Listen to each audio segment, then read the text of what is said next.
Nå,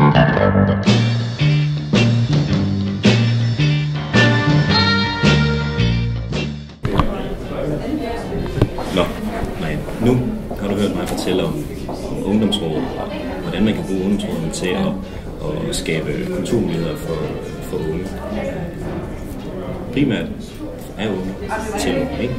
Hvad synes du om ungdomsrådsidéen af den vej? Jeg synes, det er en utrolig god idé. Jeg vil ønske, alle kommuner lavede et ungdomsråd, fordi jeg tror, der er rigtig meget, der kan vokse i det. Forstå på den måde, at det er noget, som de unge selv skal forvalte, selv skal arbejde med.